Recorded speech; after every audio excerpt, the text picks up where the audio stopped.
Imagine this. Your mother, elegant, kind, and proud, just boarded a plane. She's in first class, finally taking a break after raising you, the first black CEO of a major airline. But before takeoff, something unthinkable happens. A young flight attendant walks up, looks her up and down, and says, "Ma'am, I think you're in the wrong seat. What would you do if the world questioned your mother's worth not because she did anything wrong, but simply because of who she is? Would you stay quiet to keep the peace, or would you risk everything to stand up for her dignity?" Now imagine the weight of that choice when you're the CEO of the very airline she's being humiliated on. This isn't just a story about one woman's humiliation. It's a story about power, compassion, and what happens when silence breaks. As the truth unfolds, hearts will break, careers will fall, and the world will see that the sky doesn't belong to one kind of person. It belongs to everyone who dares to rise. So ask yourself, if that was your mother, your family, your story, what would you have done? Stay with me because this story will make you question what justice really means when forgiveness takes the pilot's seat. If stories like this move you, hit like, share, and subscribe, because this one will stay with you long after the plane lands. The morning light slipped quietly through the blinds of a small brick apartment in Brooklyn. The city outside was already alive, horns, coffee carts, footsteps, but inside, the world was still soft, slow, and tender. Evelyn Carter sat at her kitchen table, her hands wrapped around a warm mug of coffee. Steam curled into the air, mixing with the faint scent of cinnamon that always clung to her old apartment. On the counter sat a plate of toast, untouched. Her eyes were on the small picture frame beside the salt shaker, a black and white photo of a young man in uniform, smiling like he never knew what sorrow was. Her husband, Samuel, 40 years gone, yet still in every corner of this place. She smiled faintly, touching the frame. "Morning, Sam," she whispered, as if he could hear her through time and walls. On the chair beside her, an old navy blue suitcase waited. Its leather was cracked. The handle frayed one of those suitcases that looked like it had stories to tell. Inside it lay a wool scarf, neatly folded. Samuel had knitted it himself during one winter when money was tight, saying he'd rather buy her warmth than flowers. She never stopped wearing it on cold days. Today, she'd need it. Chicago was colder this time of year, and colder still when you were visiting the past. It had been 40 years since the day she and Samuel stood on that windy lakefront and promised forever. She was flying out to visit his grave, to bring a small bouquet of white lilies, the ones he used to steal from neighbors' gardens because flowers shouldn't be locked behind fences. She took a sip of coffee and glanced at the clock. 6:45 a.m. Her flight, Aurora Air Flight 609, departed at 9:00. Plenty of time, but Evelyn hated rushing. She moved slowly, intentionally, the way people do when they've learned life's rhythm isn't measured in minutes but in memories. She packed the scarf, a book of poems, and the framed photo into her carry-on, and then she slipped on her favorite gray coat, the one with a small tear on the sleeve she kept meaning to fix. Her son, Marcus, had offered to buy her a new one a dozen times, but she always said no. "Things are like people," she told him once. "They get better when they've lived a little." Marcus Carter. The name appeared everywhere these days: magazine covers, business panels, late-night interviews.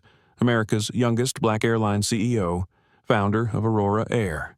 A visionary, they called him, but to her, he was still that little boy who used to draw airplanes on napkins and tape them to the fridge. She smiled, remembering how, when he first started the airline, he'd called her crying on launch day.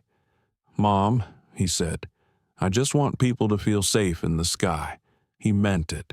He built the company on compassion, respect, and care, and she believed that, which is why she didn't bother telling him she was flying with Aurora Air that morning. It wasn't a big deal, just a short trip, a quiet one. She didn't need any special treatment. She never liked attention, just a seat by the window and a view of the clouds. She checked her flight confirmation again on her phone. Seat 2A, first class. A gift from Marcus for her birthday 3 months ago. He'd sent her a voucher that simply said, "Fly comfortable." "Mom, you deserve it." Evelyn chuckled softly. She didn't often travel first class, She preferred the back of the plane, near the noise, near the people. But today, she thought, maybe she'd let herself be comfortable. Outside, the wind picked up, a neighbor's dog barked, life went on as usual. She locked the door behind her and stepped into the crisp morning. The sky was pale gray, the kind that promised snow but hadn't yet decided. She hailed a yellow cab at the corner. The driver, a cheerful man with music playing low, helped her load her suitcase. To JFK. "Please," she said. He nodded. As the cab rolled down Atlantic Avenue, she watched the city slide by, coffee shops opening, people jogging, a man holding his daughter's hand on the way to school.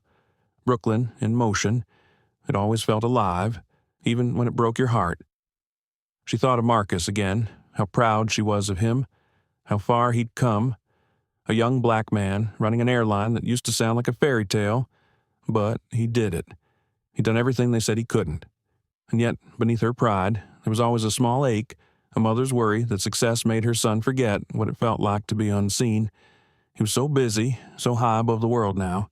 Did he still remember the people down here? Did he still remember her? The cab turned onto the expressway. Traffic was smooth, radio humming softly with a Motown classic Marvin Gaye's voice like honey over static. Evelyn tapped her fingers to the beat, half smiling. She could almost hear Samuel singing along, off-key as always. When they reached JFK, the driver offered to carry her bag, but she waved him off. "I got it, honey. I've been carrying heavier things all my life." He laughed, wished her safe travels, and drove away. Evelyn stood at the entrance of Terminal 4, watching people hurry past families, business travelers, couples arguing quietly. Airports were strange places, she thought, so full of beginnings and endings at once. She adjusted her scarf and walked inside. The polished floor reflected the bright lights above, every step a soft echo. Announcements crackled over the intercom, calling flights to places she'd never been. At the Aurora air counter, a young employee greeted her with a rehearsed smile. "Good morning, ma'am. Can I see your ticket?" Evelyn handed her the phone screen. First class, Aurora 609 to Chicago. The woman hesitated for a split second, just long enough for Evelyn to notice, then forced another smile. "Lovely. We'll be boarding from gate C12 in about 40 minutes. Evelyn thanked her, turned away, and felt a small chill crawl under her skin. Something in that pause. Something she'd felt before long ago in bank lines, in fancy stores, in places where she didn't look like she belonged. She shook it off. Maybe it was nothing. Maybe she was imagining it. She found a seat near the gate window and opened her book. Outside, a plane taxied slowly across the runway, its silver wings catching the morning light. She smiled softly again. No matter how many years passed, she never stopped being amazed by flight, how something so heavy could still rise. Her phone buzzed. A text from Marcus Morning. "Mom." "You good," she typed back quickly. "All good. Baby. Just waiting to board. Love you." He replied with a heart emoji and a tiny airplane. Evelyn laughed under her breath. Simple things. She closed her eyes for a moment, letting the sounds of the terminal wash over her boarding calls, footsteps, distant laughter. She didn't know that in less than 2 hours, that same laughter would turn to whispers, that before noon, her name would be trending across the country. But for now, she just sat quietly, sipping the last of her coffee, watching the sky, and believing in a peaceful morning. The boarding area for Aurora Flight 609 was a bright pocket of motion and sound inside Terminal 4. Announcements echoed across the high ceilings, calling out destinations like dreams. Passengers hurried by with their rolling suitcases, headphones, and coffee cups clutched tight. Evelyn Carter sat quietly near the large window, her small suitcase at her feet, her book resting open but unread in her lap. Through the glass, she could see her plane waiting, silver and sleek, the Aurora Air logo glinting in the morning light. It made her proud in a quiet way.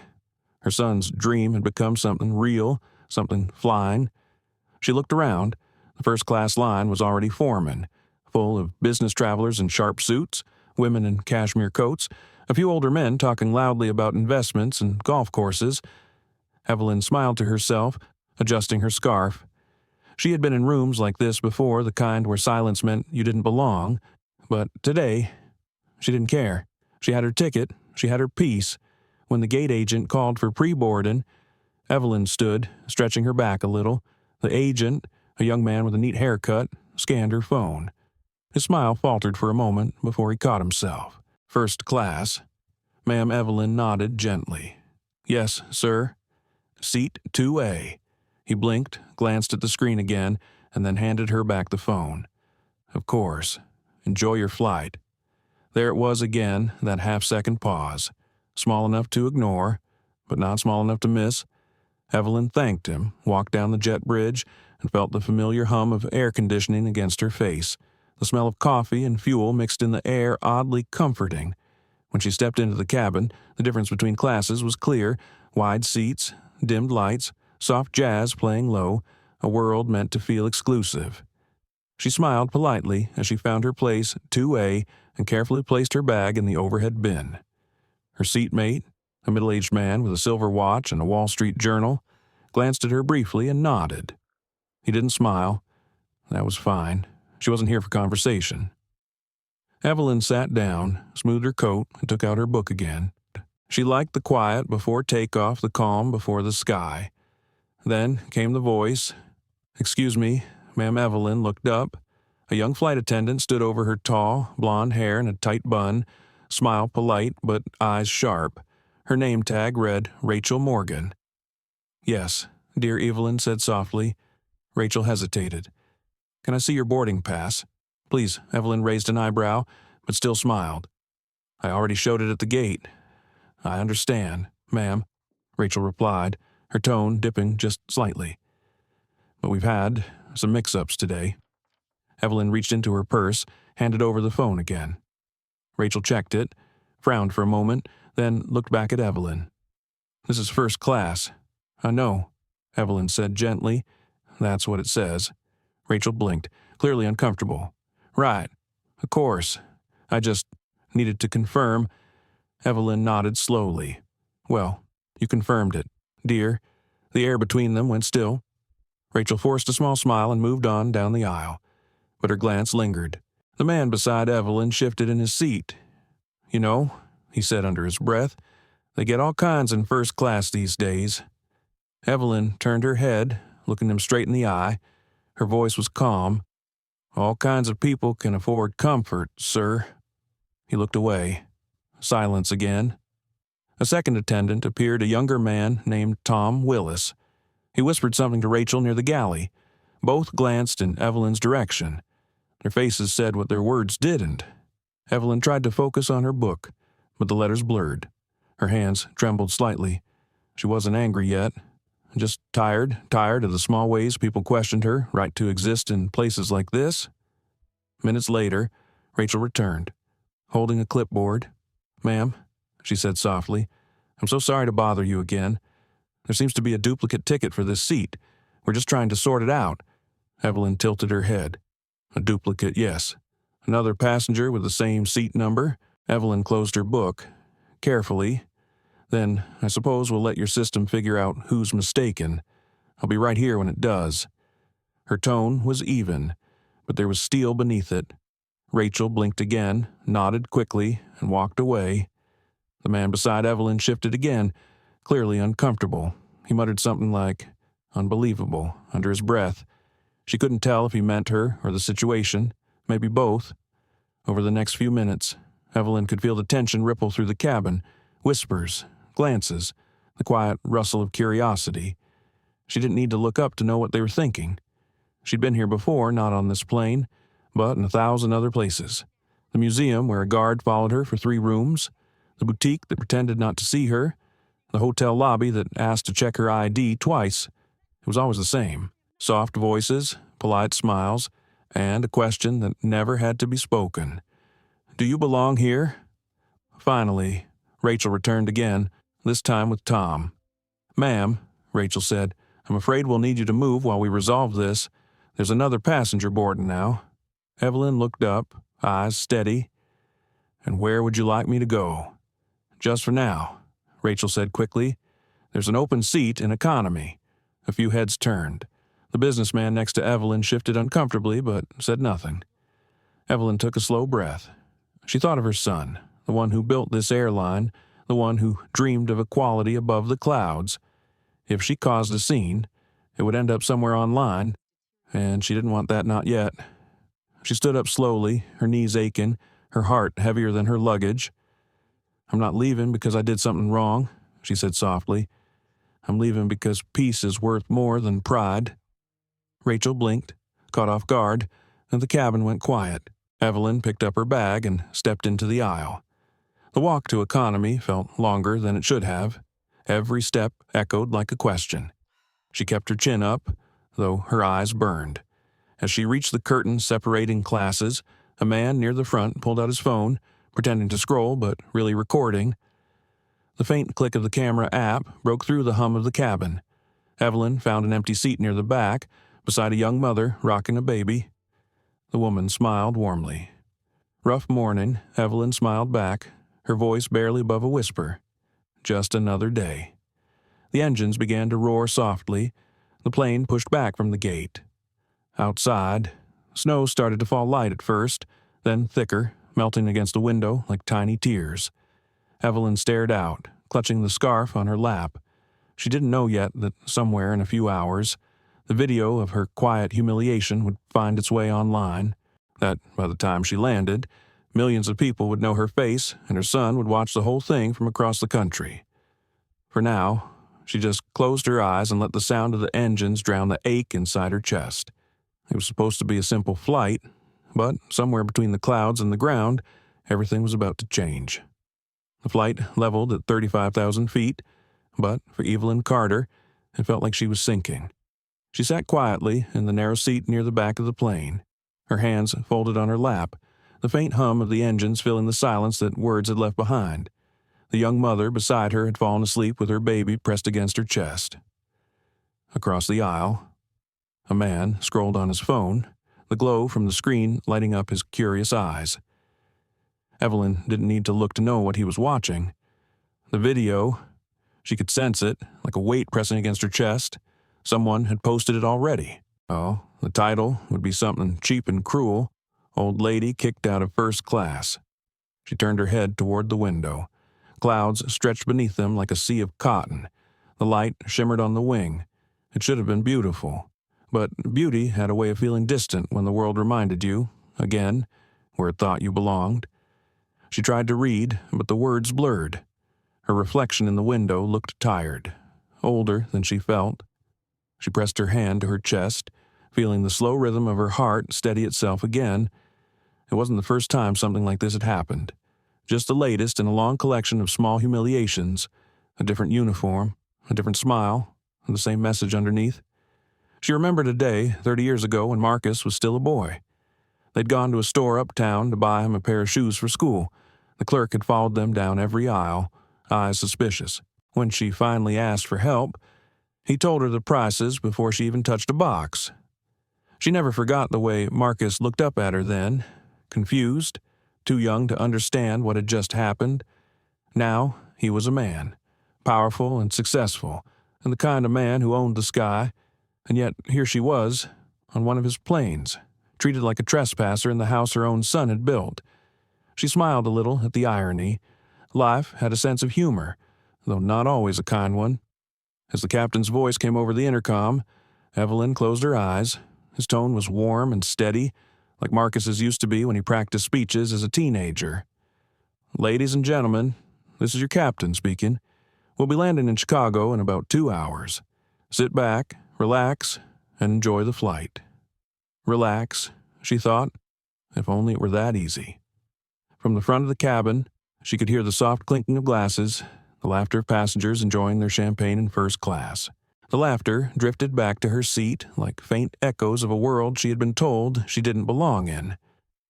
She reached into her bag, pulling out the scarf Samuel had made for her. The wool was rough against her fingers, familiar. She placed it gently around her shoulders, as if wrapping herself in memory. The young mother stirred beside her, smiling sleepily. "Are you okay?" "Ma'am," Evelyn nodded. "I'm fine, honey. Just thinking." The woman looked at her with kind eyes. "I saw what happened up there. That wasn't right." Evelyn's smile was faint but sincere. "The world doesn't always know how to treat people right, but we can still choose how to carry ourselves." The woman nodded, and there was a silence between them that wasn't empty. It was gentle, understanding. In the galley, at the front, Rachel Morgan poured herself a cup of coffee she didn't need.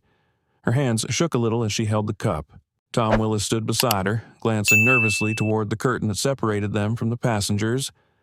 "You think we handled that okay?" Tom asked. Rachel took a sip, avoiding his eyes. "We followed procedure. Procedure doesn't usually trend online," he muttered. Rachel frowned.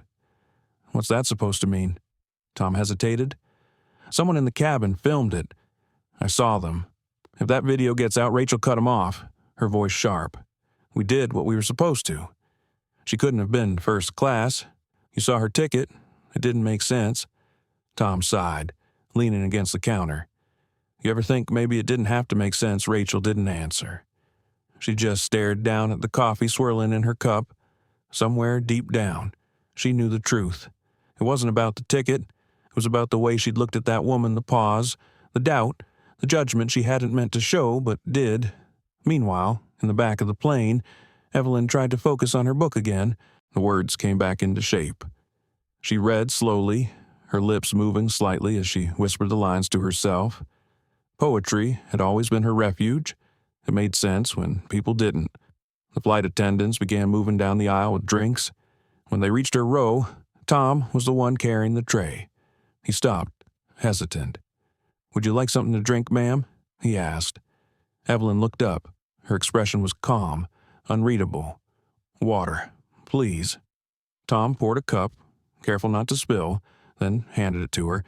She took it with a quiet, "Thank you." He nodded, his eyes flicking away quickly. For a second, he almost said something more, an apology maybe, but the words stuck in his throat. He just moved on. The water was cool, refreshing. She took a slow sip, then placed the cup on the tray table. Outside, the clouds were breaking apart. Through the gaps, she could see the land below rivers glinting in the sunlight, patches of forest still covered in snow. Evelyn found herself thinking of Marcus again.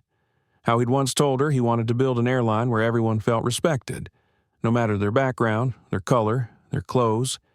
She wondered what he would say if he knew what had just happened on one of his own flights. A small part of her wanted to tell him, to make sure he knew, but another part, the part that had learned patience through a lifetime of disappointment, told her not to. He had enough on his shoulders already. Still, the thought wouldn't let her rest. As the plane began its slow descent into Chicago, the cabin lights dimmed. Rachel made her final announcements, her voice steady again, professional, but inside, her chest felt tight. She couldn't stop replaying the scene in her mind the way the older woman had looked at her, calm but deeply hurt. It wasn't anger that haunted her. It was the grace, the quiet dignity that made her own behavior feel smaller. She told herself she'd apologize when they landed. Just a quick word, nothing dramatic, but as soon as the plane touched down and the seatbelt sign dinged, the crowd surged to their feet. The moment was lost in the noise. Evelyn waited patiently, letting everyone else go first. She moved slowly down the aisle, her scarf around her shoulders, her small suitcase in hand. Rachel stood by the door, her smile fixed, her eyes uncertain. "Thank you for flying with Aurora Air, ma'am," Rachel said softly. Evelyn met her gaze for a moment, then nodded. "You're welcome, dear." Her voice was calm, but there was something behind it. Not anger, not bitterness, something heavier. A weight that comes from a lifetime of choosing grace when grace wasn't given. When she stepped out into the jet bridge, a gust of cold Chicago air hit her face. She closed her eyes and took a deep breath. The chill felt good. It reminded her she was still alive. Out in the terminal, her phone buzzed again. Messages, notifications, missed calls, but she didn't check them yet. She just kept walking, each step echoing softly against the floor. The world was about to know her story, even if she didn't want it to. Chicago greeted Evelyn Carter with cold wind and gray skies, the kind of morning that wrapped the city in a quiet hush. Snow drifted lazily across the tarmac, melting as it hit the concrete.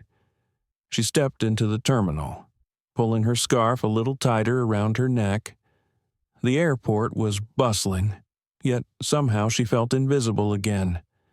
People moved around her, rushing to their gates, talking into phones, laughing at things that suddenly felt too far away.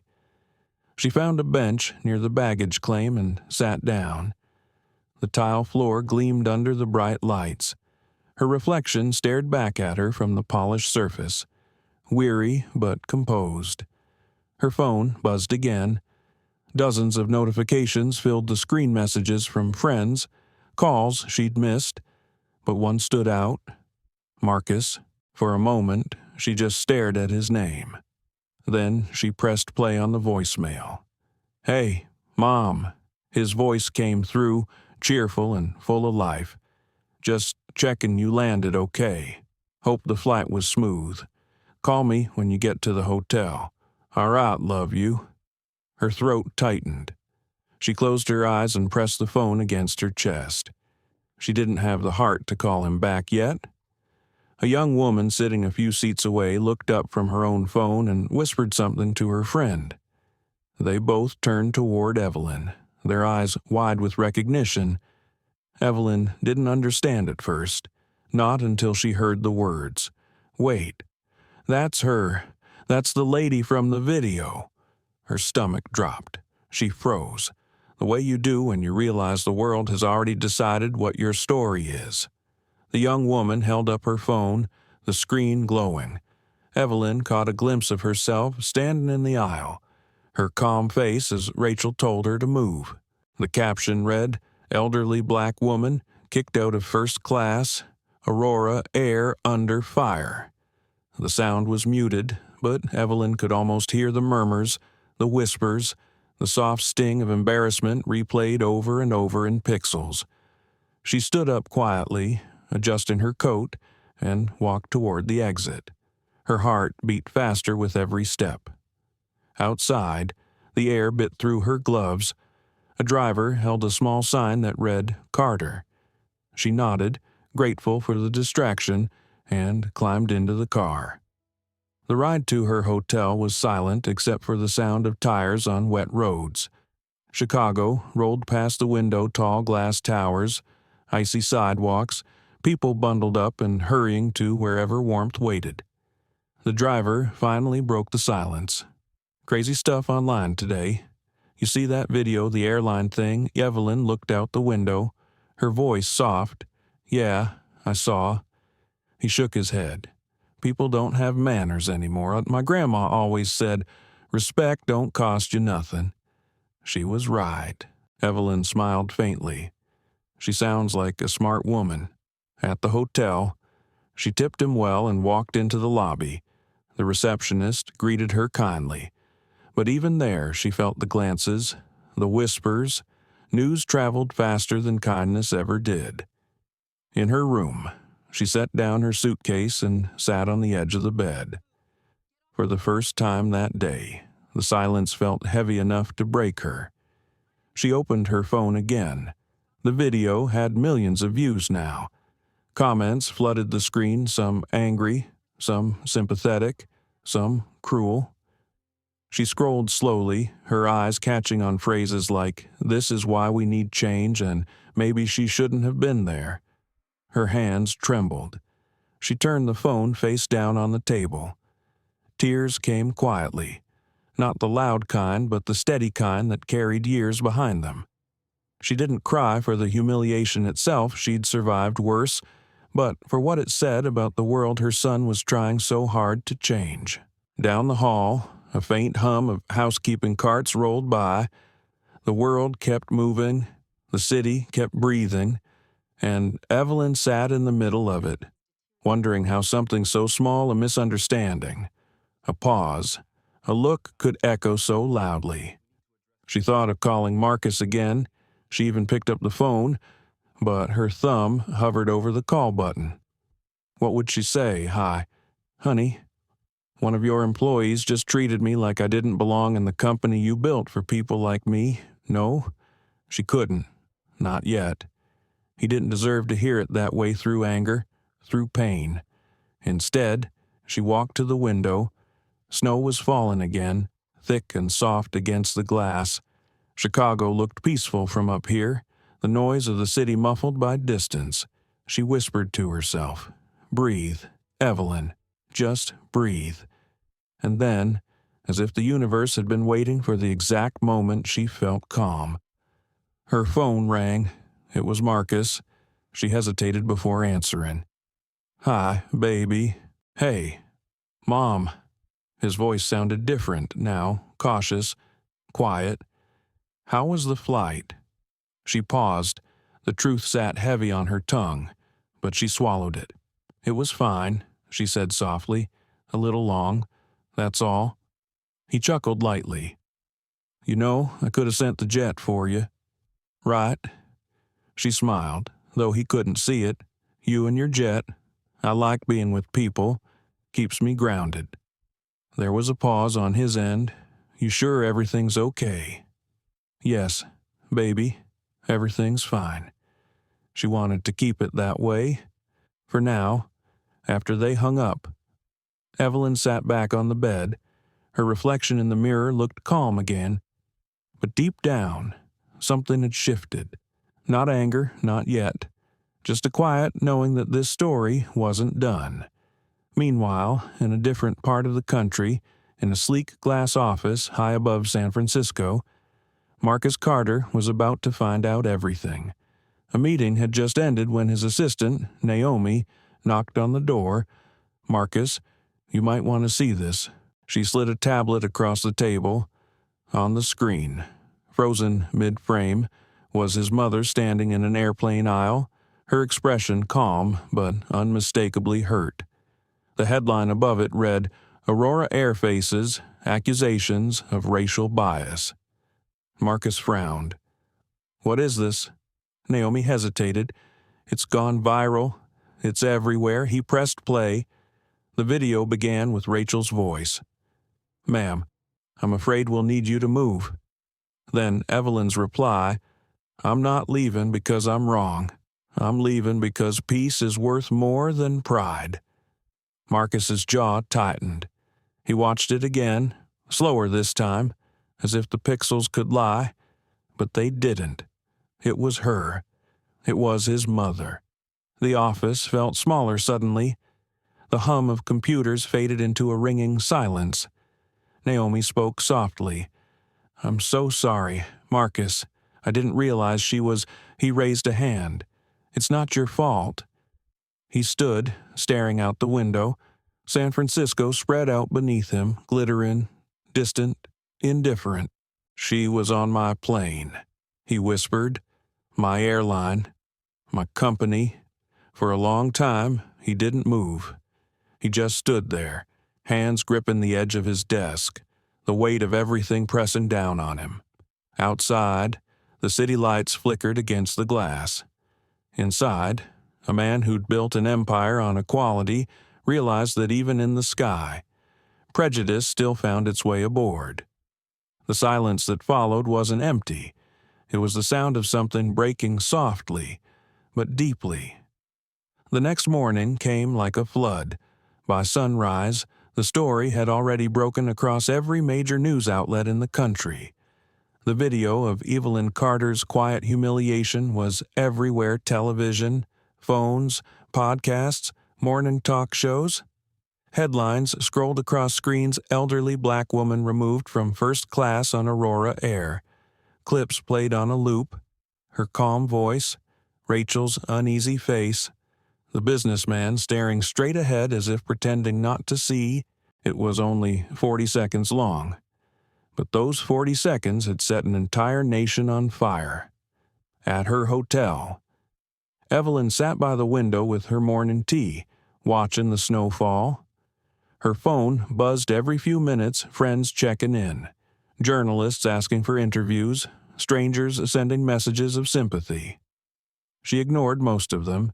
She didn't want to be a story. She only wanted peace. But peace was no longer hers to keep. On the other side of the country, Marcus Carter stood in the middle of a storm he hadn't seen coming.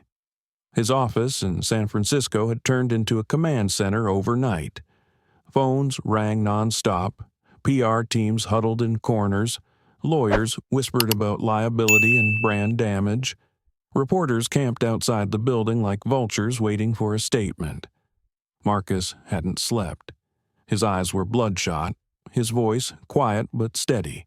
Every screen in the room displayed the same image: his mother, standing in that aisle, holding herself with the kind of grace that shamed everyone around her. Naomi, his assistant, approached cautiously. "The board wants to meet this afternoon," she said. "They're asking what we plan to say." Marcus didn't answer right away. He just kept staring at the video, looping on mute. Every time he watched, he caught something new: the small tremor in his mother's hand, the way Rachel's smile faltered when she realized the cameras were rolling. Sir Naomi's voice broke through the silence. He finally spoke. "I want every detail. The crew, the flight logs, the passengers who recorded it. I want names." Naomi nodded quickly. "Already on it. Rachel Morgan, chief attendant; Tom Willis, assistant.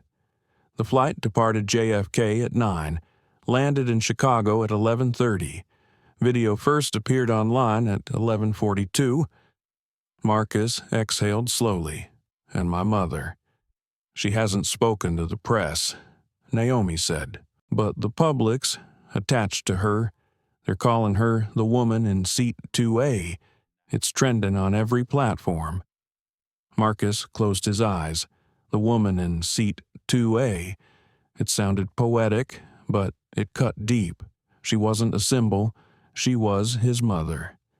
He picked up his phone and dialed her number. It rang twice before she answered. "Hi, baby," she said softly. Her voice was calm, like always, but he could hear the fatigue underneath.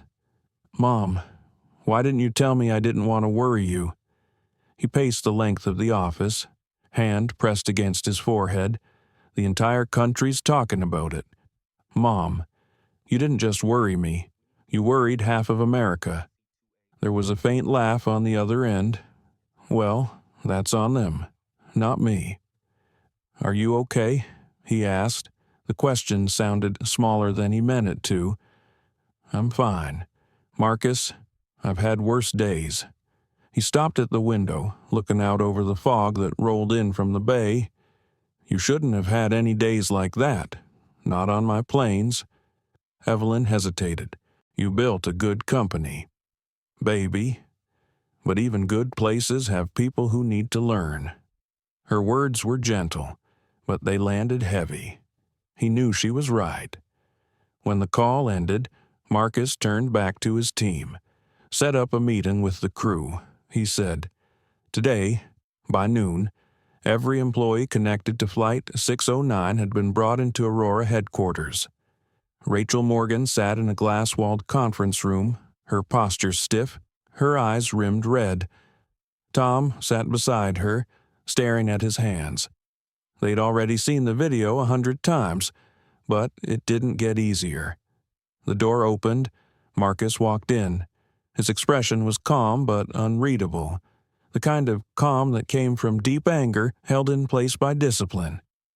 He sat at the head of the table. No one spoke. Finally, he said, "You both know why we're here." Rachel swallowed hard. "Sir, I just want to say I'm sorry. I didn't mean to offend her. I thought there was a ticket error." Marcus cut her off quietly. "You didn't ask for help. You didn't verify before humiliating a passenger in front of the cabin. A passenger who, by the way, was my mother." Rachel froze. Her face went pale. Tom looked up, shocked. Your mother," Rachel whispered. "Yes." Marcus's voice didn't rise, but the air in the room changed. "Evelyn Carter, seat 2A. The woman you questioned, the woman you asked to leave first class, the woman whose only mistake was trusting that my company lived up to its values." Rachel stammered. "I didn't know." "That's the point," Marcus interrupted. You didn't need to know. It shouldn't matter who she was, but it does matter what you saw when you looked at her." The room went quiet. Outside the glass walls, employees pretended not to watch, but everyone could feel the weight of the moment. Marcus leaned forward. "You both have jobs that deal with people from every walk of life. If you can't see past your own assumptions, you don't belong in the sky." Rachel's eyes filled with tears. "Are we being fired?" Marcus paused. The word sat between them like a test. He could have said yes. He could have made an example out of them and satisfied the internet's hunger for punishment. But his mother's voice echoed in his mind. "Punishing people fixes today. Changing hearts fixes tomorrow." He took a slow breath. "Not yet," he said, "but things are going to change." Rachel nodded, wiping her eyes. Tom looked relieved, but not proud. They both understood what that meant. A reckoning was coming. Outside the room, Naomi watched through the glass. She'd never seen Marcus look more composed or more broken. That evening, Marcus stood in his office again, the city glowing behind him. Reporters shouted questions down on the street. The world was waiting for a statement. But before facing them, he opened his phone and pulled up the video one more time. He watched until the end, the part where his mother said, "Peace is worth more than pride." He replayed that line over and over. It became a rhythm in his head, a mantra that refused to fade. He whispered to himself, "Then peace is what we'll build." Back in Chicago, Evelyn sat in her hotel room, the television muted, the news ticker crawling silently across the bottom of the screen. Her phone lit up again, this time with a message from Marcus. It read, "We're handling it. I love you." She smiled sadly. "I know you will, baby," she typed back. "But remember, not every lesson comes from anger." That night, as the snow thickened outside and the city lights blurred behind the frost, mother and son sat hundreds of miles apart, both staring into the quiet glow of their screens, both thinking about what comes after humiliation, justice, forgiveness, or something in between. The storm outside would pass. The one inside would take longer. The boardroom at Aurora Air was colder than usual that morning. Maybe it was the air conditioning. Maybe it was the tension. Every executive sat stiff in their chairs, the city skyline behind them half swallowed by fog. The table gleamed under the recessed lights, polished but lifeless. Marcus Carter sat at the head, his posture composed but his eyes heavy with fatigue. Around him, the board whispered about crisis management, stock volatility, investor confidence. None of it mattered to him right now. The only image in his mind was his mother's face on that screen, calm, proud, humiliated. The chairman, a gray-haired man named David Lang, cleared his throat. "Marcus, the situation is spiraling. We've lost $20 million in market value since yesterday. We need a statement now." Marcus nodded slowly. "You'll have one?" Another voice, a woman from marketing, leaned forward. "We've drafted a public apology. It expresses regret for the incident but avoids assigning blame. We emphasize training, empathy, inclusion." Marcus interrupted softly. "Did you apologize to my mother?" The room went silent. He looked around at each of them. "You're talking about brand optics while the person we failed is sitting alone in a hotel room. If we can't look her in the eye and mean what we say, no one out there will believe a word of it."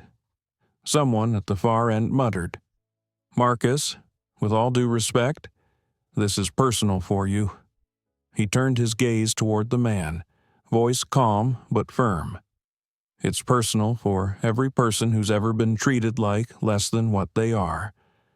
I just happen to share her last name." Silence again. Even David Lang didn't interrupt this time.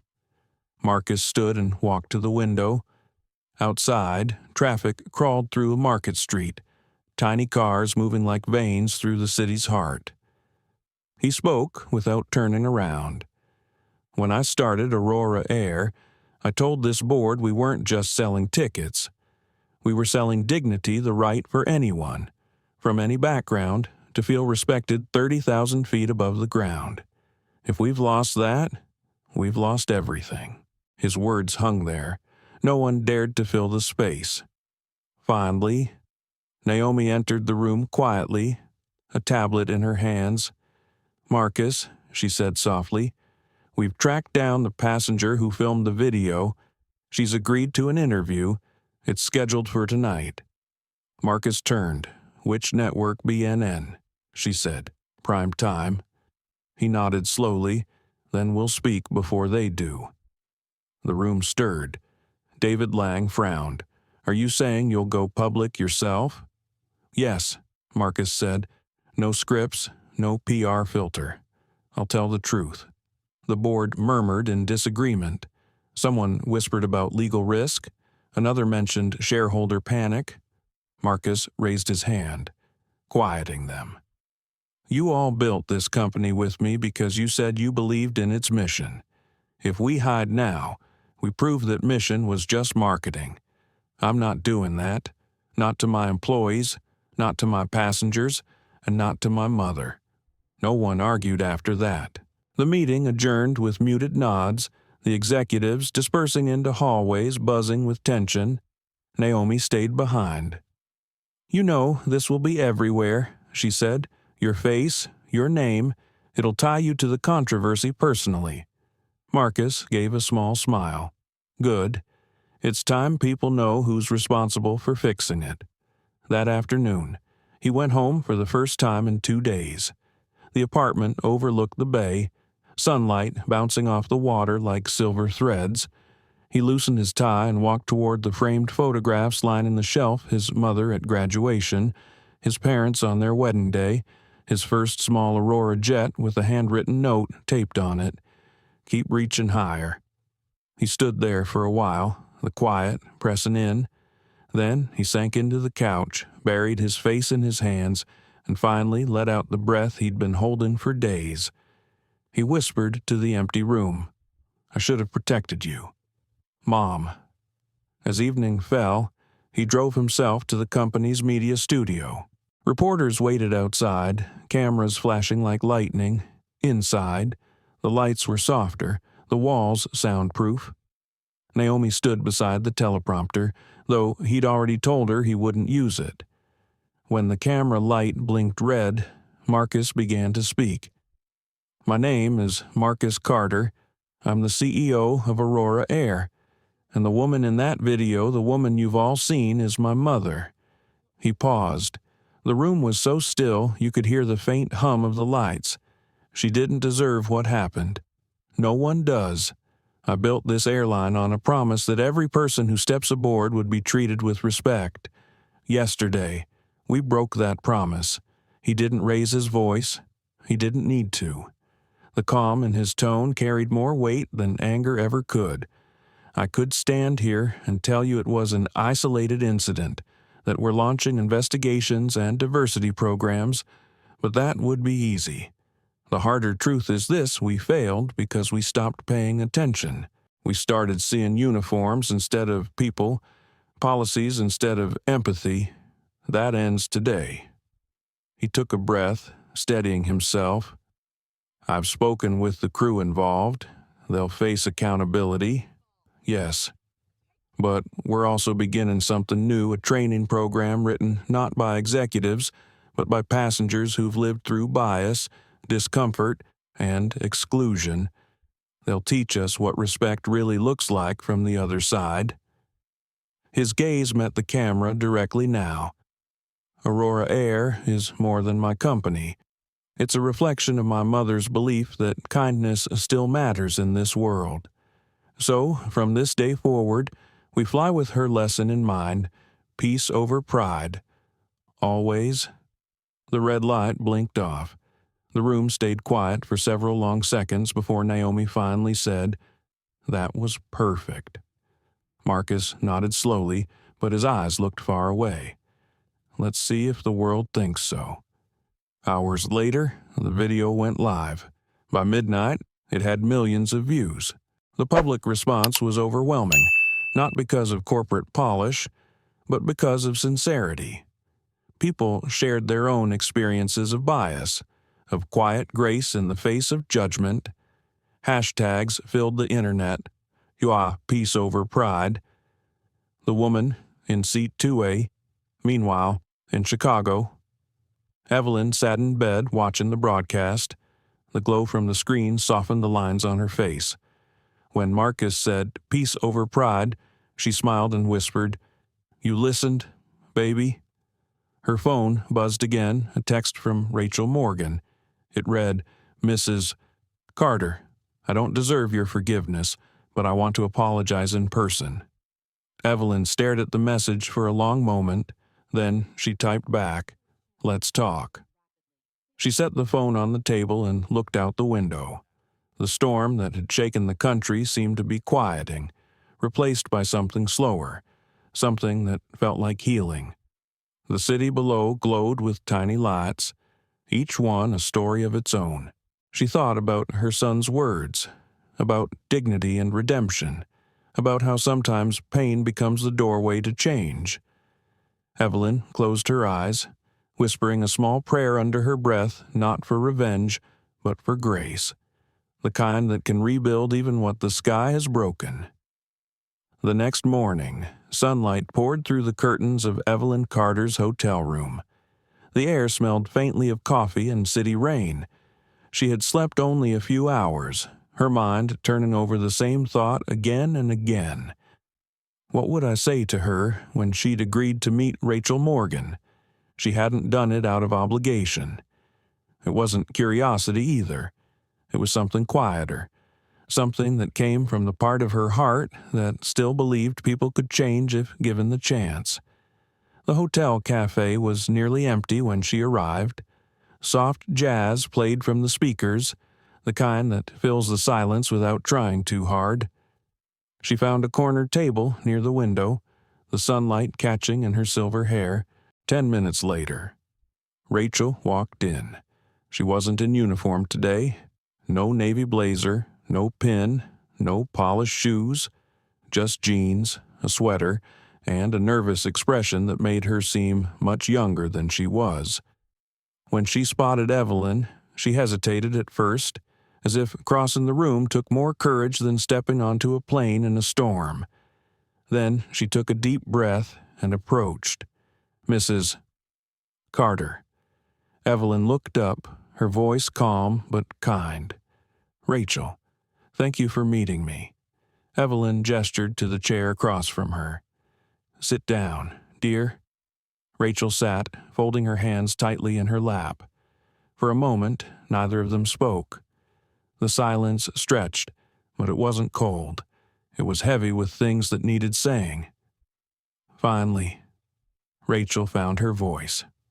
"I'm sorry," she said quietly, "for everything, for the way I spoke to you, for the way I made you feel. There's no excuse." Evelyn didn't answer right away. She studied the young woman's face, the dark circles under her eyes, the tremor in her voice. She looked like someone who'd been running from herself and finally stopped. "Why did you do it?" Evelyn asked softly. Rachel blinked. "Do what? Question me. Ask for my ticket again. Ask me to move." Rachel lowered her gaze, "Because I saw something that didn't fit what I expected. You didn't look like what I thought a first-class passenger looked like. I didn't even realize what that meant until later." Evelyn nodded slowly. "That's the truth I was hoping you'd say." Rachel looked up, eyes glassy. "I hate that it took hurting someone to see it." Evelyn's smile was faint but real. Most lessons worth learning come with a scar. The waitress arrived with 2 cups of coffee. Steam curled in the air between them. The simple smell of it filled the space with warmth. Rachel wrapped her hands around the cup like it could steady her. "I lost everything for a while," she said. "The company suspended me. The internet tore me apart.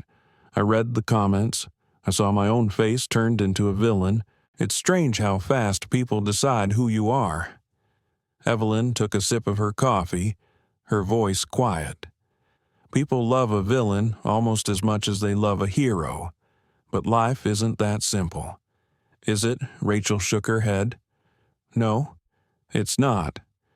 For a moment, they just sat there, two women from different worlds bound by one ugly moment.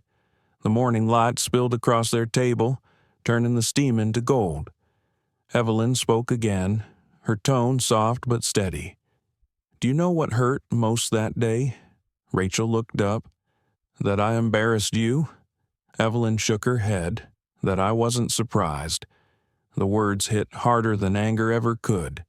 Rachel's eyes filled. She looked away, wiping a tear quickly before it fell.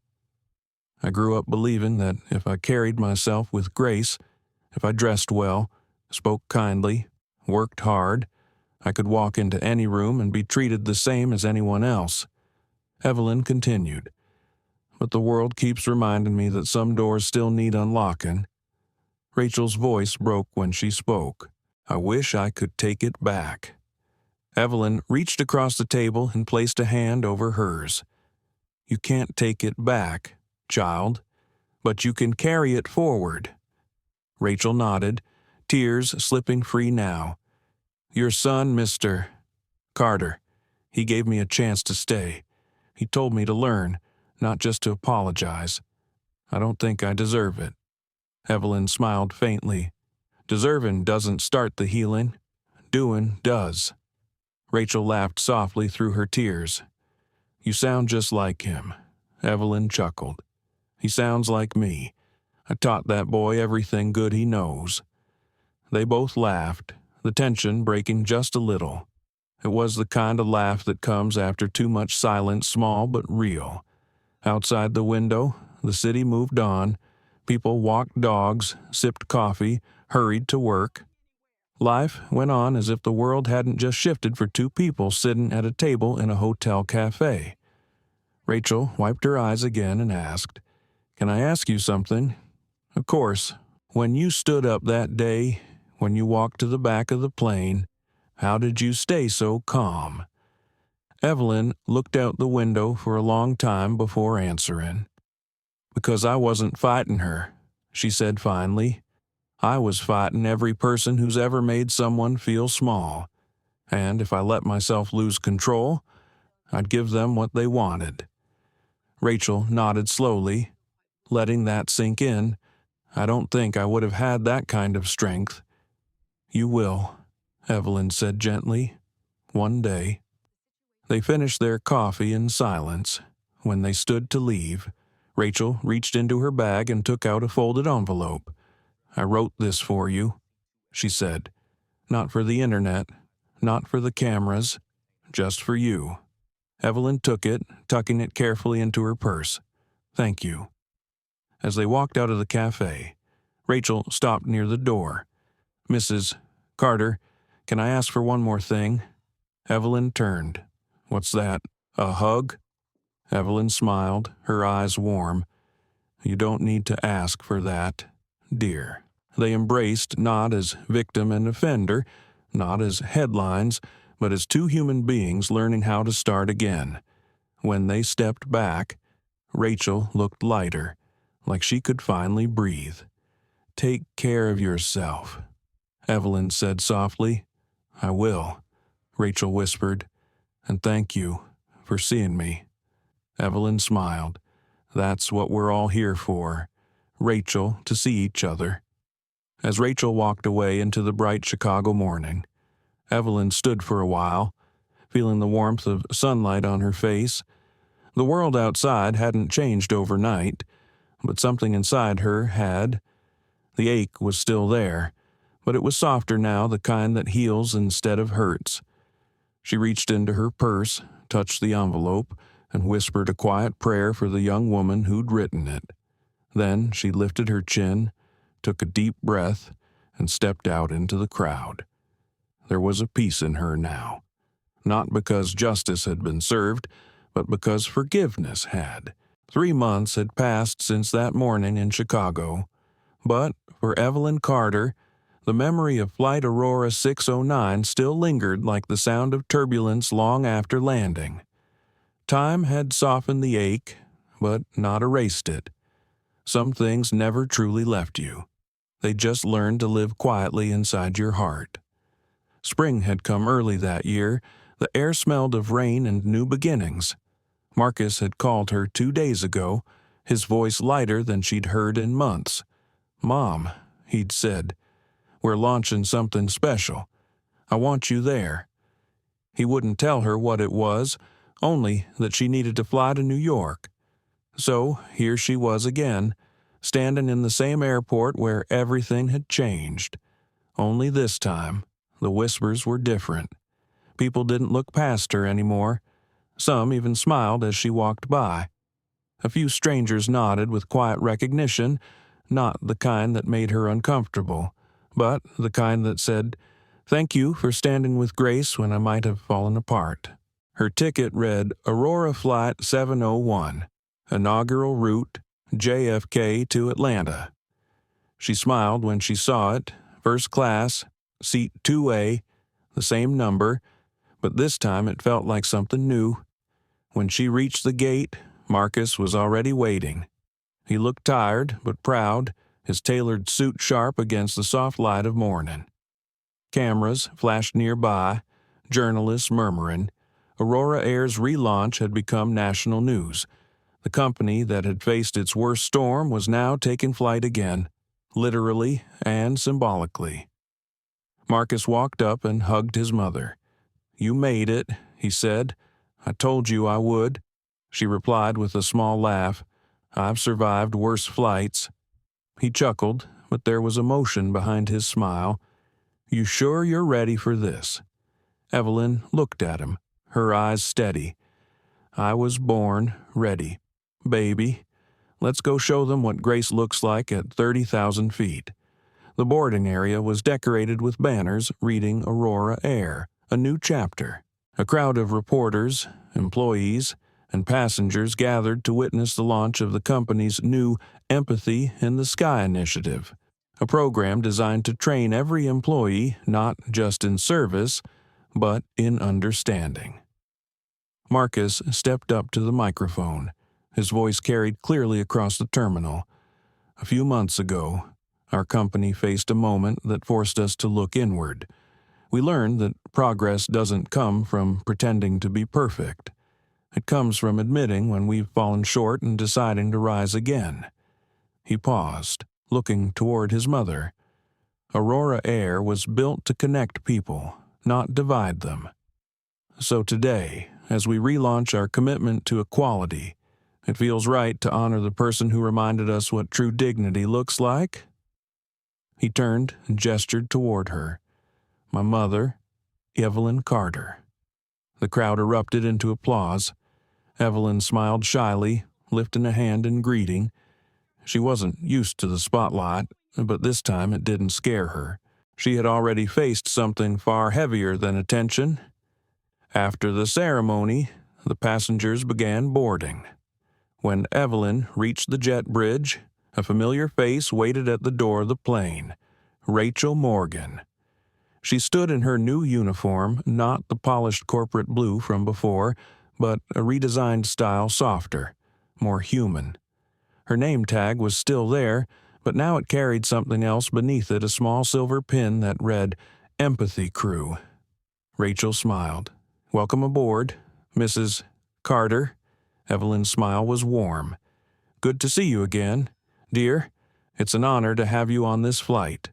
Evelyn nodded. "It's good to be seen. Rachel." Rachel guided her to her seat to the same place, the same view, but everything felt lighter. The air itself seemed different. As passengers settled in, Evelyn looked around. The new cabin design featured small framed quotes on the walls, short reminders of humanity written by travelers from across the country. One caught her eye. It read, "Kindness is not a policy. It's a choice." She smiled, feeling something inside her chest unfold. The flight began smoothly. Rachel and the crew moved through the aisles with a calm rhythm. their voices gentle, their smiles real. The new Aurora Air training had clearly changed something not just in practice, but in spirit. Midway through the flight, Marcus joined his mother in the cabin. He sat beside her, both of them gazing out at the endless stretch of clouds below. "It's beautiful," Evelyn said softly. "It feels different, doesn't it?" Marcus replied, "Like the air itself forgave us." She laughed quietly. "Forgiveness doesn't come from the sky, baby. It comes from the people who choose to rise above what hurt them." He nodded, letting her words sink in. "You always know how to say it right. That's because you still talk too much and listen too little," she teased. He chuckled. "Fair point." For a moment, they sat in comfortable silence, the hum of the engine surrounding them like a heartbeat. Then Marcus turned serious. "Mom, I want to thank you." "For what?" "For reminding me why I started this, for showing me that leadership isn't about power, it's about grace." Evelyn reached over and squeezed his hand. "You're doing just fine, baby. Just don't forget, every flight begins with trust. That's what people are giving you when they step on this plane. Don't ever take that for granted." "I won't," he said quietly. The announcement came over the intercom. "Ladies and gentlemen, this is your captain speaking. Welcome to Aurora Flight 701, the first of our renewed fleet. We'd like to dedicate today's flight to those who remind us that kindness is courage in disguise." Applause filled the cabin. Evelyn closed her eyes for a moment, breathing it in, the sound of people united not by class or color, but by shared humanity. As the plane cruised through the clouds, Rachel approached their seats again. "Mrs. Carter," she said softly, "there's something I'd like to give you." She handed Evelyn a small envelope. Inside was a printed note on Aurora Air letterhead. It read, "Dear Mrs. Carter, this seat 2A will forever be reserved on the first flight of every new Aurora route as a symbol of respect, resilience, and grace. Thank you for teaching us how to fly higher than pride. With love, the Aurora team." Evelyn's eyes glistened as she folded the note. She looked up at Rachel. "You didn't have to do this." Rachel smiled. "We did, because some lessons are worth remembering every single time we take off." Evelyn took her hand gently. "Then promise me one thing. Anything. Make sure kindness never goes out of style." Rachel nodded, her voice soft. "Yes, ma'am." When the plane touched down in Atlanta, the passengers clapped not out of routine, but out of something genuine. The flight attendant smiled. The captain thanked everyone, and for a brief moment, it felt like the whole world had exhaled together. As Evelyn stepped off the plane, Marcus walked beside her. Reporters waited beyond the gate, but he leaned down and whispered, "You ready for one more picture?" She smiled, "Only if you promise to smile like you mean it." They stood together under the Aurora Air logo as cameras flashed. Mother and son, past and future. A story that had started in humiliation but ended in hope. Later that night, back at her hotel, Evelyn placed the letter from the crew beside her bedside Bible. She touched it gently and whispered to the empty room, "Peace over pride." "Samuel, we made it." Outside, the city lights shimmered like stars that had fallen to earth, and somewhere above the clouds, another Aurora flight took off, carrying with it the quiet legacy of a woman who had turned pain into something that could fly. The morning after the redemption flight, America woke up to something rare good news. Every major network replayed the story of Evelyn Carter, the woman once humiliated on a plane who had now become the face of change. Her photo appeared beside headlines that read, "The woman who changed the skies and Aurora Air's flight toward equality." For once, the world wasn't arguing. It was listening. Clips of the flight ceremony spread across social media, Evelyn smiling as she boarded, Marcus speaking about dignity, the new empathy crew welcoming passengers. Millions watched, not because it was dramatic, but because it was healing. In a cafe in Atlanta, a young woman named Denise scrolled through her phone during her break. She was a single mother, tired from her double shift at a diner, but when she saw Evelyn's interview playing on the small TV above the counter, she stopped to listen. The host asked, "Mrs. Carter, how does it feel to be a national symbol for grace?" Evelyn smiled on screen, her tone warm but grounded. "I'm no symbol, honey. I'm just a woman who kept her seat for as long as she could, and when she couldn't, she chose to walk with her head up." Denise felt tears sting her eyes. It wasn't pity, it was recognition. That quiet strength, that soft defiance, it was the kind she'd needed every day just to keep going. Across the country, in classrooms, offices, and homes, people replayed Evelyn's words. Teachers used the story in discussions about empathy. Airline executives called emergency meetings about customer treatment. Even churches mentioned her in Sunday sermons. Somehow, without shouting, she had started a conversation louder than any protest could. In San Francisco, Marcus Carter watched from his office as new emails poured in, letters from passengers, messages from employees, even notes from other CEOs. One read, "You reminded us that leadership begins with humility." Another simply said, "Thank you for showing that kindness is power." Naomi walked in, holding a thick envelope. "You might want to see this," she said. Marcus opened it. Inside were handwritten letters, dozens of them from employees who had just completed Aurora's new empathy training. The first letter began, "Before this, I thought I was serving passengers. Now I know I'm serving people." He leaned back in his chair, exhaling slowly. For the first time in months, the air didn't feel heavy. Later that week, he flew to Atlanta to visit his mother. The media wanted more interviews, more appearances, but Marcos wanted something quieter, something real.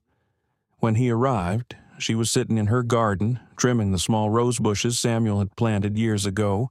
The sun painted her in gold. She looked peaceful, the kind of peace you earn, not find. "You look tired, baby," she said as he walked up. He laughed. "You'd be tired too if half the country kept calling you a hero's son." She smiled. "You handled it beautifully. I saw your speech. You've got your father's voice." He knelt beside her, picking up a fallen petal. "You know, Mom, I used to think success was about how many people you could lead, but now I realize it's about how many you can lift." Evelyn looked at him, her eyes full of pride. "Then you finally learned what leadership really means." They sat together in silence for a while, listening to the soft hum of the city in the distance. The wind carried the faint sound of laughter from a nearby park. Life, as always, went on. After a moment, Marcus said, "Mom, they want to name a scholarship after you for young women in aviation, especially women of color. They're calling it the Evelyn Carter Fellowship." Her eyes widened.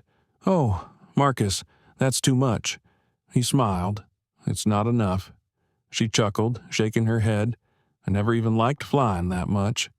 He laughed. "Maybe that's why you changed it." They both smiled, a quiet understanding between them. In the months that followed, the Evelyn Carter Fellowship became a reality. Students across the country applied, sharing essays about resilience and respect. Aurora Air partnered with schools to teach not just aviation, but emotional intelligence. The company's slogan changed too. Now it read, "Aurora Air, where every seat has a story." Rachel Morgan led the first empathy workshop. Standing in front of a room full of new recruits, she spoke from her own experience. "I once asked a woman to leave her seat because I didn't see her for who she was. That moment changed my life. She taught me that the best service isn't in what we do for people, but how we make them feel. The room was silent. Everyone was listening, because now, it wasn't a story about a scandal, it was a story about change. Months later, Evelyn received a letter in the mail. It was from Denise, the waitress who'd watched her interview months earlier. The handwriting was neat but unsteady. Dear Mrs. Carter, I just wanted to thank you. After seeing your story, I finally applied for the flight attendant program I've been dreaming about. I got accepted. I'll be joining Aurora Air next month. I hope one day I can meet you and tell you in person how much your grace gave me courage. With love, Denise Harper. Evelyn held the letter against her heart. Sometimes change didn't start with noise. Sometimes it started with one quiet act of dignity that reached farther than anyone could imagine. One evening, as the sun dipped low behind the Atlanta skyline, Marcus visited again. They sat on the porch with sweet tea, watching the light fade.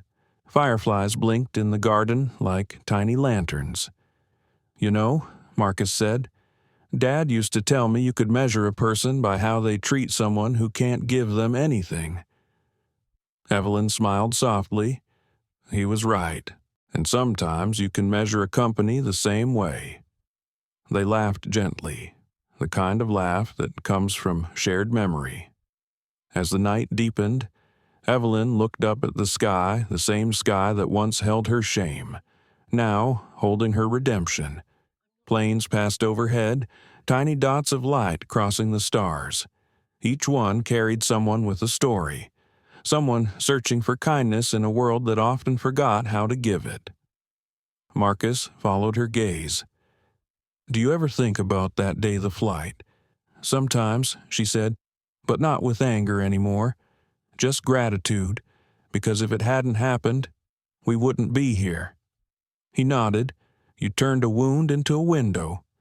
Evelyn smiled. That's what mothers do.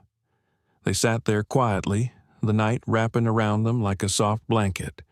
Somewhere above, another Aurora Air flight moved through the clouds, carrying strangers who might never know the name Evelyn Carter, but who were flying in a world she had quietly helped make better. And maybe that was the truest legacy of all. Not the fame, not the applause, but the simple fact that the next time a woman like her walked onto a plane, no one would think to question whether she belonged there. She would just take her seat, open her book, and fly. The invitation arrived on a warm afternoon in early summer.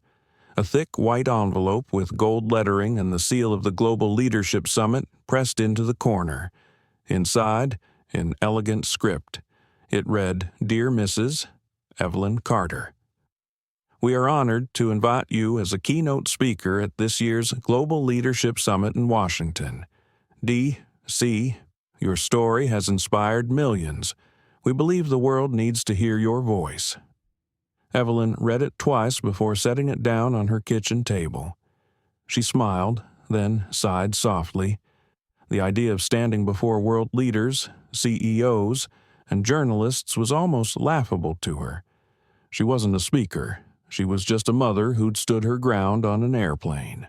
But then she thought of Marcus, of how her quiet courage had become something larger than her pain. So, a week later, she said yes. The day of the summit came quickly. The convention hall in Washington was massive. Rows of flags lined the stage, cameras everywhere, bright lights bouncing off polished glass. The audience was filled with faces from around the world: business leaders, educators, activists, politicians, people who, in one way or another, shaped how the world moved. Marcus sat in the front row. Rachel was beside him, hands clasped tightly in her lap. Naomi stood near the side of the stage, ready with notes and a bottle of water. Even David Lang, the once cautious chairman, was there, watching with quiet respect.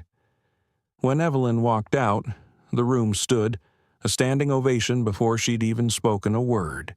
She didn't expect that. She pressed a hand to her chest, smiled, and waited for the applause to fade. When it did, she began her voice low, steady, and warm. "Good morning," she said softly. "I'm not used to microphones. I'm more used to talking to people across kitchen tables or beside garden fences. But I'm told this microphone reaches a little farther, so I'll do my best." A soft ripple of laughter filled the room. The ice broke. She continued. 3 months ago, I was asked to leave my seat on an airplane, not because I did anything wrong, but because someone looked at me and thought I didn't belong there. That moment hurt. Yes. But what came after, what we all chose to do with that pain, changed something bigger than one flight. The room fell silent. Cameras zoomed in as she spoke, her hands calm, her eyes clear. "I've learned that humiliation doesn't define you. How you respond to it does. I could have shouted, I could have demanded revenge, but I chose peace over pride. And that choice, simple as it sounds, can change the world one heart at a time." She paused, letting the words settle. The stillness in the room was electric. "People keep asking me how I found the strength to stay calm that day." She continued. "Truth is, I didn't feel strong. I just remembered what my mother used to say. Never let anyone else decide your worth. Baby, that's between you and God." A murmur of agreement spread through the audience. Heads nodded, some smiled through tears. Evelyn's tone deepened. "We live in a world where people are quick to label, to judge, to divide. But kindness, true kindness, doesn't look at labels. It looks at faces. It listens before it speaks. And sometimes it means standing in silence when silence says more than shouting ever could." She turned slightly, looking toward Marcus. "My son runs an airline. He taught me about altitude, how planes need to rise above the turbulence to fly smoothly. But life's the same way, isn't it? When people try to pull you down, that's when you've got to rise higher." Laughter and applause broke out. Marcus smiled, shaking his head, pride glowing in his eyes. Evelyn went on. "I didn't come here to tell you about airplanes. I came here to remind you that leadership, real leadership, starts where ego ends. It's not about how loud your voice can echo in a room like this. It's about how gently it can reach someone who feels invisible." She paused again, her gaze sweeping across the crowd. "We can't change the world by demanding perfection from each other, but we can change it by expecting honesty, humility, and empathy from ourselves first." In the front row, Rachel Morgan felt her throat tighten. The words hit her like sunlight after a long storm. She thought about that first flight, about her shame, and about the woman now standing on stage who had given her forgiveness instead of fury. Evelyn continued, her voice stronger now. "Some of you lead companies. Some lead classrooms. Some lead homes filled with little ones who watch everything you do. No matter where you lead from, remember this: the people around you aren't looking for perfection. They're looking for proof that goodness still exists." Applause filled the hall again, but she raised her hand gently, and the room quieted. "I'm not here to tell you how to run your business or fix your systems. I'm here to remind you that systems don't change hearts. People do. Every seat you give someone, every word you choose, every silence you break, that's where change begins." She smiled, looking down for a brief moment before finishing. "I didn't ask for a platform. I just wanted to fly home in peace. But maybe that's what the world needed, a reminder that sometimes the smallest acts of grace can take us the farthest." She stepped back from the microphone. For a heartbeat, the room stayed still. Then it erupted. The applause was thunderous. People stood, clapping, cheering, some even wiping their eyes. It wasn't just admiration. It was release the sound of people realizing they'd just heard something true. Marcus was the first to reach her when she stepped off stage. He wrapped his arms around her, holding her tight. You just change the room." "Mom," he whispered. She smiled softly. "Baby." The room was ready. It just needed someone to open a window. Later that evening, clips of her speech went viral. News anchors called it the most moving address of the decade. Social media lit up again, but this time, not with outrage, not with argument, but with gratitude. People quoted her lines. "Peace over pride" trended once more, not as a slogan, but as a promise.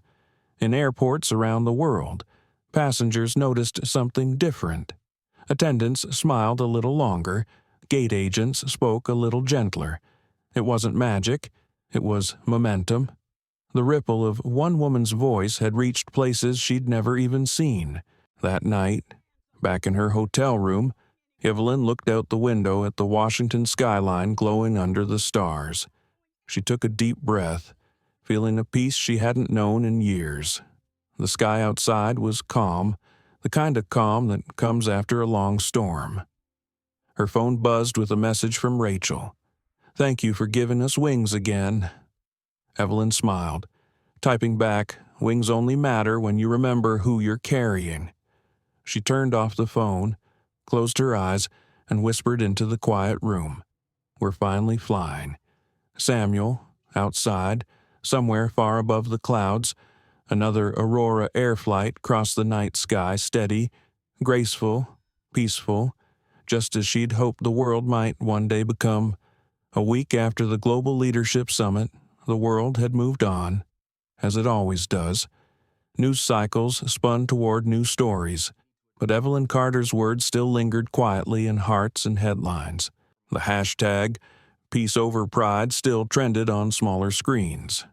Not shouted this time, whispered in captions beneath photos of people doing ordinary kindnesses. Evelyn had returned to Atlanta, grateful for her garden and her silence. Fame, if you could call it that, felt like standing in a warm spotlight you hadn't asked for. She preferred sunlight, not spotlights. She spent mornings pruning her roses, afternoons reading letters from strangers who somehow felt like family. Then, one afternoon, a small gray envelope arrived. No return address. The handwriting was careful, uncertain. She almost set it aside until she saw the first line inside. "Dear Mrs. Carter, this is Rachel Morgan's mother." Her hands stilled. She sat down at the kitchen table, heart fluttering as she continued. "I've wanted to write for months, but didn't know how. When everything happened with my daughter, the internet hated her. I did too.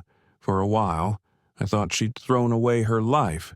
But then I saw the two of you together in that interview, the way you looked at her, the way you forgave her.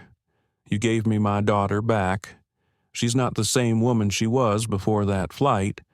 She's kinder now, calmer, more awake. Thank you for seeing her when I couldn't." By the time she reached the last line, Evelyn's eyes were wet. She folded the letter carefully and whispered, "Grace really does travel farther than we think." Later that evening, Marcus came by with takeout and iced tea. When she showed him the letter, he read it silently, jaw tightening, then softened. "You realize what this means, Mom?" She smiled, that the ripple finally came full circle. He nodded. "Exactly."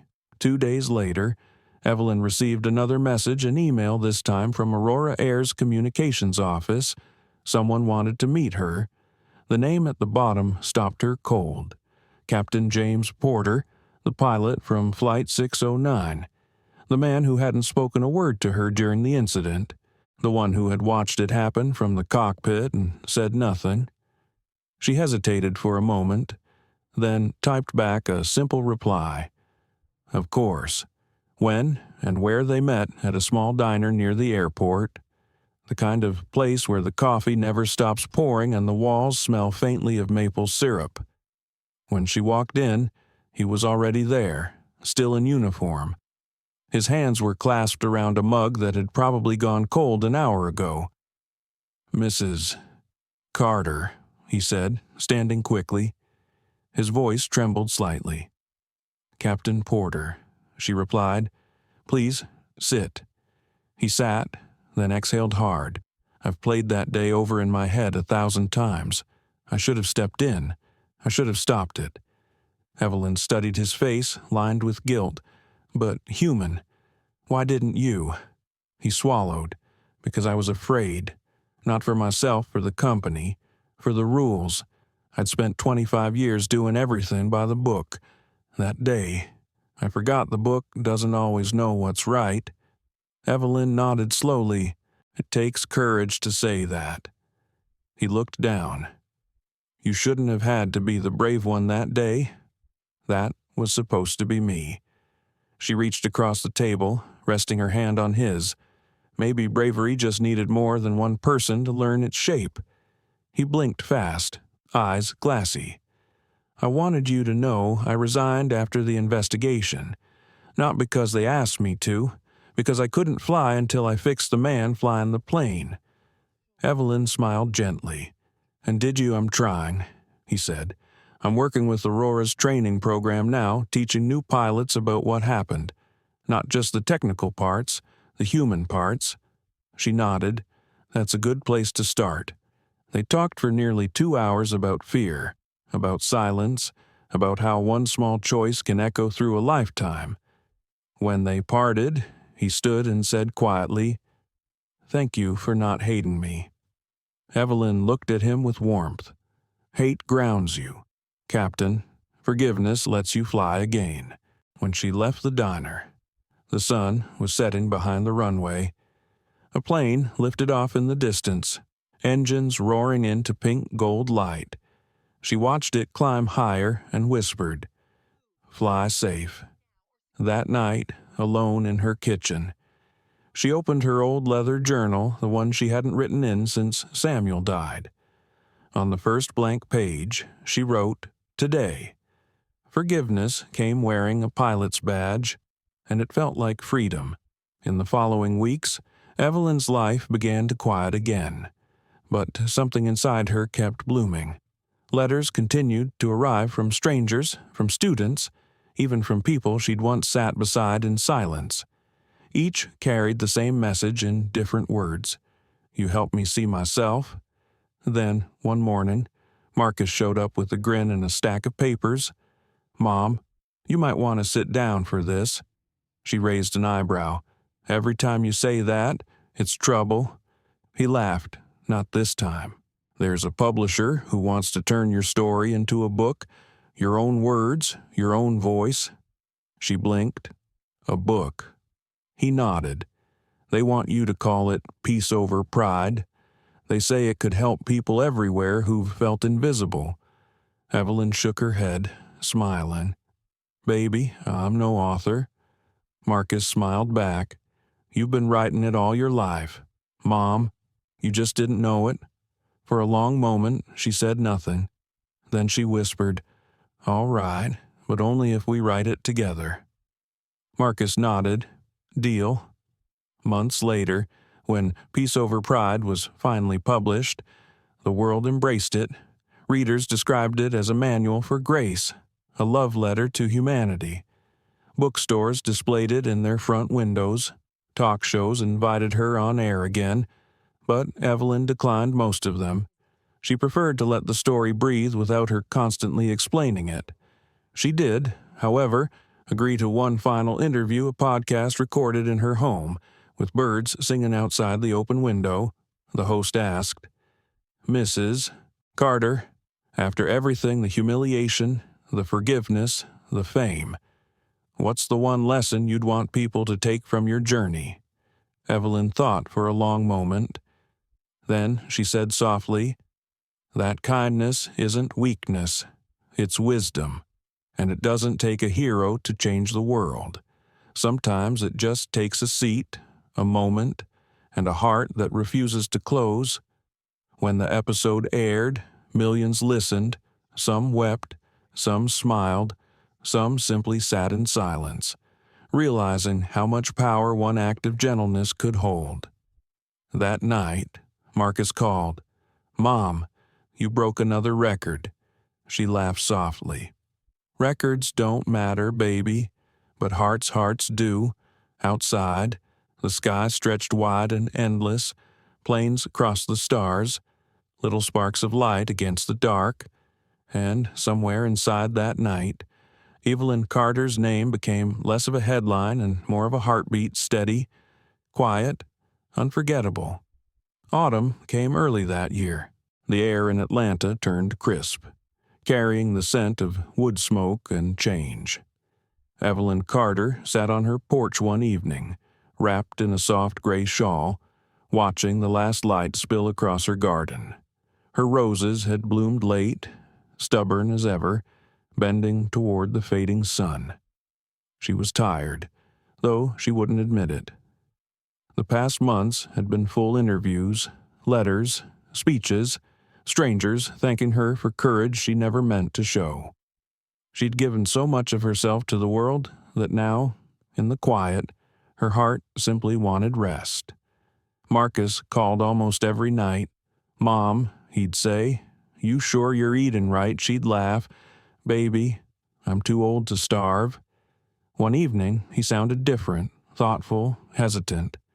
"Mom, there's something I'd like you to do. One last flight." She smiled. "I thought we'd retired from drama in the sky." "Not drama," he said softly. "Closure." He told her about Aurora Air's newest route, a special commemorative flight from Atlanta to Los Angeles, celebrating the company's one-year transformation. The crew had voted to dedicate it to her. They called it the Evelyn Flight. At first, she refused. "Marcus, I've done enough flying for a lifetime." But he insisted, gently, "Mom, it's not about flying. It's about finishing the circle." So, a week later, she agreed. The morning of the flight was golden and still. Rachel Morgan greeted her at the gate with a warm hug. "Seat 2A is waiting, Mrs. Carter." Evelyn smiled. "Of course it is." The cabin was quiet, almost reverent. Passengers recognized her but didn't swarm. A few simply nodded, gratitude shining in their eyes. The seatbelt light blinked softly above her as the engines hummed to life.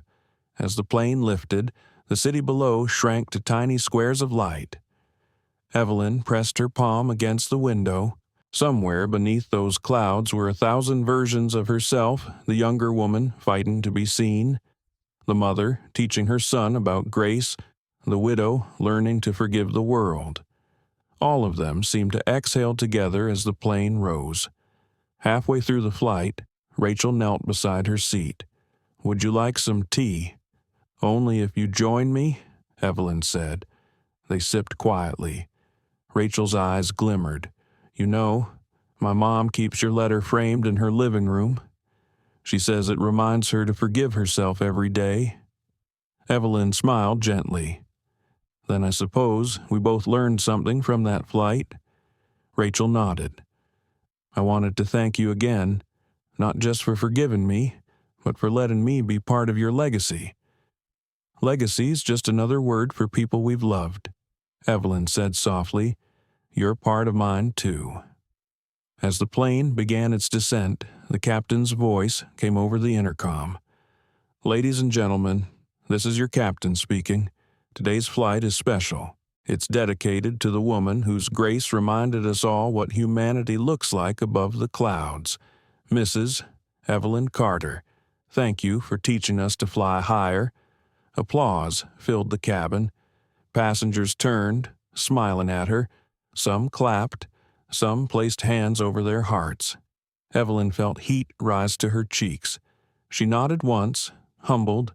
When they landed, Marcus was waiting on the tarmac beside a small stage decorated with white lilies and the Aurora Air emblem. A soft breeze lifted his tie as he helped her down the steps. "Welcome home, Mom," he said.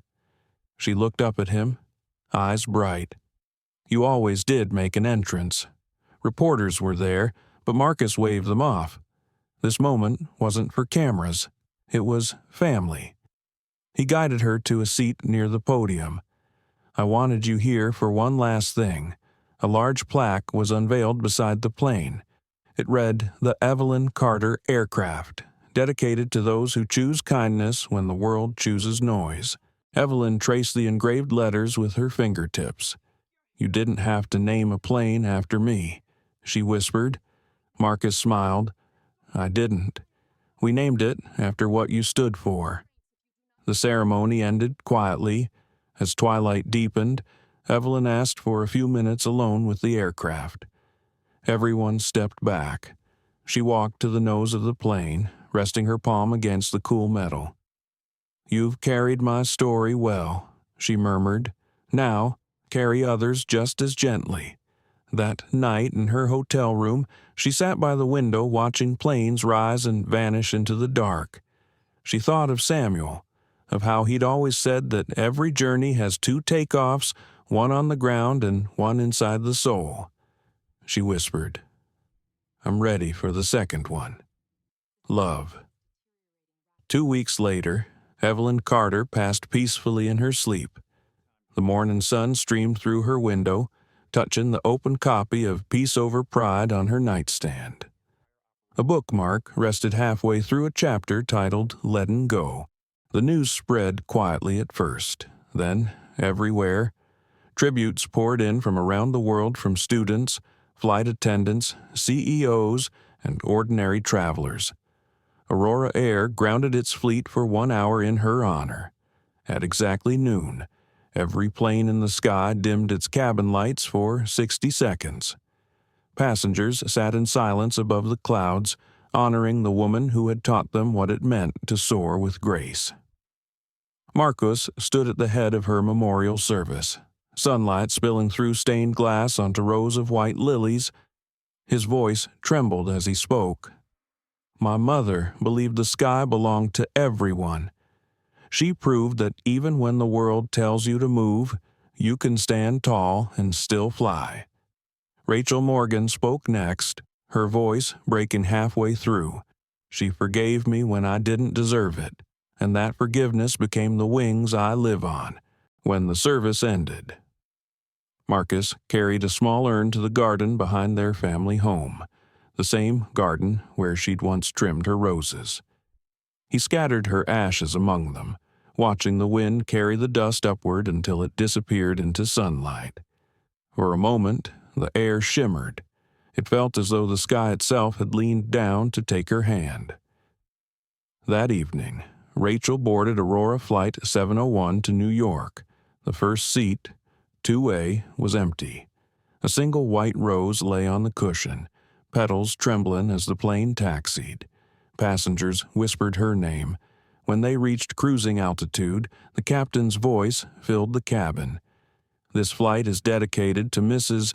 Evelyn Carter, who reminded us that true altitude begins in the heart. May we all continue to rise as she did." Rachel looked out at the clouds and whispered, "We're still flying with you." Outside the window, the sky was endless, bright and open, just the way Evelyn had left it. 5 years passed. The world had changed in ways big and small. Planes still filled the skies, but something in the air felt different now, lighter, more human. Every major airline had adopted some version of Aurora Air's empathy training, a ripple born from one woman's quiet courage. The name Evelyn Carter no longer trended on screens, but it lived everywhere in the way flight attendants spoke to nervous travelers, in the way strangers offered each other kindness in airport lines, in the way people paused before judging. At Aurora's Atlanta headquarters, a new mural stretched across the lobby wall. It showed a woman with silver hair standing beside a jet, one hand resting gently on its wing. Beneath it were 5 words that had become a global mantra: "Peace over pride. Always upward." Marcus Carter stood before that mural every morning. He had aged since the day of her passing, a few new lines around his eyes, a few more grays in his hair, but there was peace in his face now. He ran Aurora Air differently than most CEOs. Meetings began not with sales charts but with a question: who did we help fly easier today? Naomi Bennett still worked beside him. Now, as Chief Operations Officer, she liked to say that Aurora's strength wasn't its planes or policies, but its people. And she wasn't wrong. The company's culture had become the standard in the industry. Every year, on the anniversary of the Evelyn flight, Aurora hosted the Wings of Grace Gala. The event raised funds for the Evelyn Carter Fellowship scholarships for young women, especially those of color, pursuing aviation and leadership. This year, the keynote speaker was Denise Harper. She stood at the podium, voice steady but full of emotion. 5 years ago, I was a waitress who thought flying was for other people. Then I saw a woman sit with dignity when the world tried to move her. Because of her, I found my wings. The audience rose in applause. Marcus watched from the front table, eyes shining, somewhere deep down. He could almost hear his mother's voice whisper, "See, baby, the sky's big enough for all of us." After the gala, Denise found Marcus near the stage. "Mr. Carter," she said softly, "I want to show you something." She pulled out her phone and played a short video. It was from a classroom in Detroit, a group of middle school students reading Peace Over Pride. They took turns reciting passages, voices bright and eager. When the video ended, Denise smiled. They call her Grandma Evelyn. They said her story makes them brave. Marcus felt a lump in his throat. "She'd like that," he whispered. Later that night, long after the gala lights dimmed and guests had gone home, Marcus walked alone through the hangar where the Evelyn aircraft rested. The massive jet gleamed under soft floodlights. Its name, painted in gold along the fuselage, caught the glow like a promise that never faded. He stepped closer, running his hand along the smooth metal. "You're still flying, Mom," he said quietly. "You always will be, in another corner of the world." Rachel Morgan sat on a small balcony overlooking the Hudson River. She had retired from flying last year and now taught empathy leadership workshops for airline crews and corporate teams. On her desk inside, there was a framed photo of her and Evelyn on the redemption flight to women, once strangers, now forever bound by forgiveness. She picked up her notebook and wrote a new lesson for her class tomorrow. Grace doesn't erase mistakes. It transforms them. She smiled, closing the notebook as the city lights flickered below. Somewhere in that quiet, she could still feel Evelyn's presence steady, calm, eternal. Back in Atlanta, at a small public library near Evelyn's old home, an exhibit had been installed. It wasn't grand, just a few glass cases filled with her letters, photos, and a copy of Peace Over Pride, a recording of her voice played softly through hidden speakers, the same clip from her podcast years ago. "You don't have to shout to change the world," the voice said. "You just have to keep your seat, stay kind, and let time do the talking." Visitors often left notes beside the exhibit's small slips of paper with words like, "Thank you," "You helped me forgive," or simply, "I see myself in you." The box overflowed every week. One afternoon, Marcus visited the library alone. He spent a long time standing before his mother's photograph, the one taken just after her first speech, sunlight glowing behind her like a halo. For the first time in years, he didn't feel grief when he looked at it. He felt gratitude. He whispered, "You taught me everything that matters." The librarian, an older woman with gentle eyes, approached him quietly. "She still helps people every day. You know, a man came in yesterday, said he'd read her story on a flight and called his estranged daughter right after landing." Marcus smiled. "That sounds like her." He left a note before he went. "She taught me to fly before I ever had wings."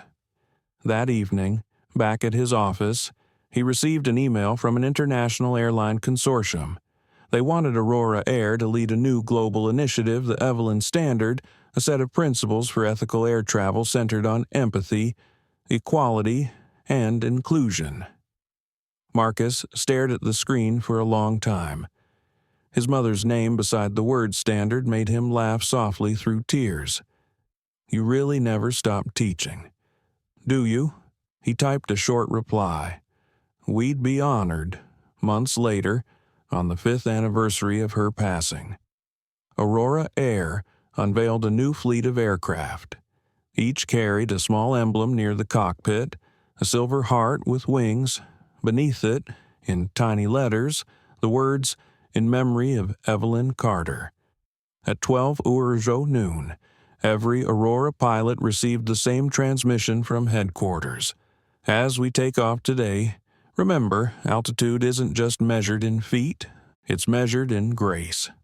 Around the world, dozens of planes lifted into the sky at once. From above, they looked like glimmering stars rising from the earth, carrying her legacy higher with every mile.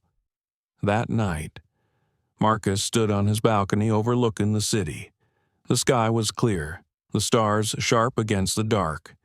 He could almost see her there, not as a memory, but as part of the light itself. He whispered into the quiet, "Good night, Mom." You kept your seat, and the whole world learned to rise. Somewhere far above, a jet crossed the stars, its lights blinking softly like a heartbeat in the heavens. Inside, a child pressed her face to the window, eyes wide with wonder, and whispered, "One day, I'll fly like Evelyn Carter." And in that whisper, her story lived again, gentle, unending, eternal. The story of Black CEO's mom kicked out of first class is not just about injustice or a mother's pain. It is a mirror of how people choose to respond to trauma with anger or with kindness. Evelyn Carter did not scream in protest.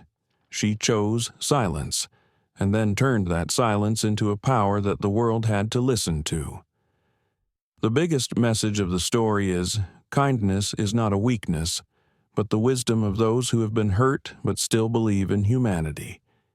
In life, we may not be able to control how others treat us, but we can choose how we react. Calmness, forgiveness, and tolerance that is the most lasting strength, especially for older audiences.